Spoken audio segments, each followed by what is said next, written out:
Excellencies, ladies and gentlemen, good morning.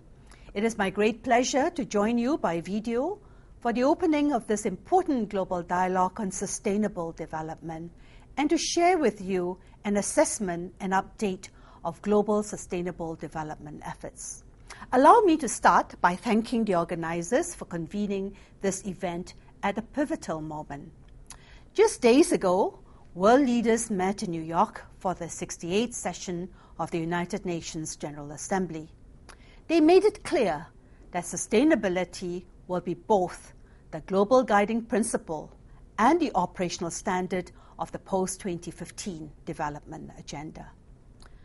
Sustainable development today covers many issues and priorities, but was perhaps best explained by the 1987 Brundtland Report as, and I quote, development which meets the needs of the present without compromising the ability of future generations to meet their own needs, unquote.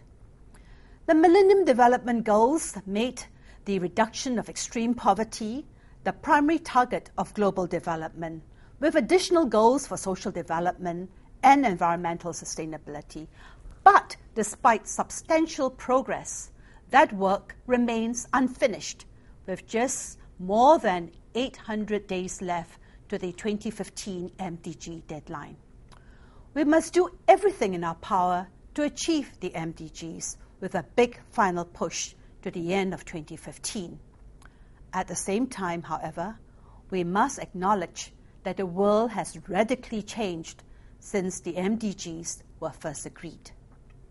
Economic power has shifted, inequality is rising in rich and poor countries alike, and new technologies and global threats have shaped a world where cross-boundary concerns and cooperation have become ever more critical. This changed world demands a new vision, a different approach, and a more responsive global development framework. It requires a rebalancing of development in which economic growth, social justice, and environmental stewardship are integrated, equally important and mutually reinforcing. In other words, to build on the achievements of the MDGs, to leave nobody behind, and to expand our common vision will require global, regional, national, and local commitment to a post-2015 future centered on sustainable development.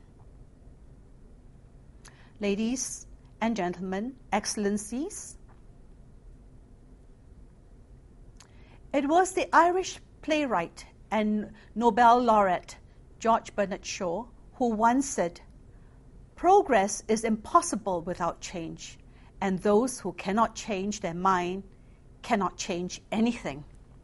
Success and sustainability in the next phase of global development depends on changing mindsets, approaches, and behavior. That is why this conference is so important, because building the future we want starts not only with governments, but ultimately with every one of us. Your role in this transformation is vital as the leaders of our business communities, our academic and training organizations, and our institutions of civil society. Unlike the MDG progress, the shift to a more sustainable development future has to be universal, consultative, and ultimately based on the power of lasting partnerships. We must be clear about this transformation. Placing sustainable development at the heart of our agenda must not in any way lessen the focus on ending poverty. In the words of the United Nations Secretary General, Mr. Ban Ki-moon, and I quote him, "Poverty eradication is indispensable for sustainable development. No person should go hungry, lack shelter or clean water and sanitation, face social and economic exclusion, or live without access to basic health care and education. Upholding human rights and freeing people from fear and want are inseparable. It is imperative that we do more to act on this basic truth." End of quote. So this conference is really a call to action. to better understand the once-in-a-generation opportunity which now exists for us all to shape the future we want, and to agree on the steps of concrete collaboration with each of us will contribute. In the discussion today, ask how your company or institutions can specifically contribute to this global partnership. Can your experience and expertise in business be used to mobilize and manage development resources? Can your management schools and training departments prepare leaders better equipped to make sustainable choices? Can our universities and academies provide the research and analysis to best track progress and inform policy changes? Excellencies, ladies and gentlemen, in his report to the General Assembly on the MDGs and the post-2015 development, the Secretary General outlined 4 building blocks which must be in place for the Sustainable Development Agenda to succeed.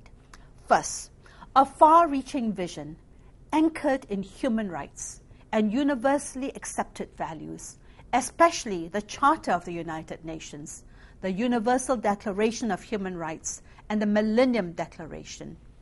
Second, concise goals and targets to realize the priorities set by the agenda. Third, a global partnership for development to mobilize means of implementation. And fourth, a monitoring framework for tracking progress and mutual accountability mechanisms for all stakeholders. We need genuine global partnerships based on trust and not on conditionality. This is particularly critical for some of the most important development challenges, including the need to rebalance trade, manage speculative flows of finance, ensure food security and livelihoods, secure appropriate development financing, promote technology transfer, and create conditions for fair trade. Partnerships among different stakeholders is also extremely important. For example, business has to be part of the solution. The business community cannot regard social and environmental concerns as external to their core business. Modern business management should seek not only to increase market share, but to increasingly widen the market itself.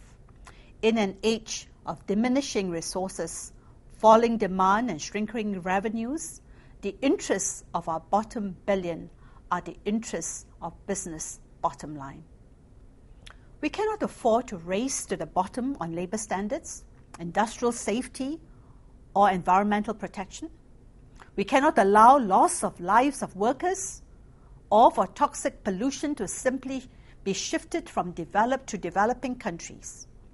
People from around the world are asking for a new social contract for sustainable development between the state and its people, and between the state and the market. Civil society and academia must be partners in these solutions as well, helping to hold governments and business accountable, to insist on ethical, inclusive, and sustainable action benefiting both people and planet. Excellencies, ladies and gentlemen, it is important to understand the context of this conference as part of the extensive regional and global processes underway to define the global development agenda after 2015. You may be aware, for instance, of the work already done by the United Nations Task Force on the post-2015 development agenda, the high-level panel of eminent persons, the contributions of the Sustainable Development Solutions Network, the United Nations Global Compact, and a range of global, regional, and national consultations. I would like to take this opportunity to thank the Royal Thai government for its strong commitment to advancing Asia-Pacific leadership on sustainable development, especially following the philosophy of sustainable economy developed by His Majesty the King of Thailand. Just last month, the Economic and Social Commission for Asia and the Pacific, ESCAP, supported the Royal Thai government in convening a very successful Asia-Pacific ministerial dialogue on the move from MDGs to the post-2015 Sustainable Development Agenda. It was the first regional ministerial level event following the release of the report of the high-level panel, and it brought together heads of state and senior ministers with representatives from civil society, the private sector, international organizations, the United Nations agencies. Adopting the landmark Bangkok Declaration as its outcome, the ministerial dialogue reflected on key lessons from the MDG process and shared Asia-Pacific perspectives on the transformational shifts needed to advance sustainable and inclusive development. The need to address inequalities, to mobilize partnerships with business and civil society, and to properly finance sustainable development objectives were among the most important of the discussions. Even more recently, at a special event for heads of state and government convened by the President of the United Nations General Assembly 2 weeks ago in New York, it was decided that the 69th session of the General Assembly in 2014 will launch the negotiations to adopt the post-2015 development agenda. This will involve a transparent intergovernmental process to include inputs from all stakeholders, including civil society, knowledge institutions, local authorities, and the private sector. It will culminate in a global summit for heads of state and government in September 2015, where the post-2015 development agenda will be formally adopted. In other words, there could not be a more important time for this conference and for all of us to make our voices heard. Excellencies, ladies and gentlemen, in conclusion, ending extreme poverty through sustainable development is possible in just one generation, this generation. However, no community or country can tackle these sustainable development challenges alone. To succeed will require governments, business, and people to embrace a new spirit of human solidarity, shared responsibility, and mutual benefit. Only together will we build the sustainable future we want. I believe that today's conference provides an excellent platform to discuss and exchange views on sustainable future as well as sustainable development practices among various stakeholders.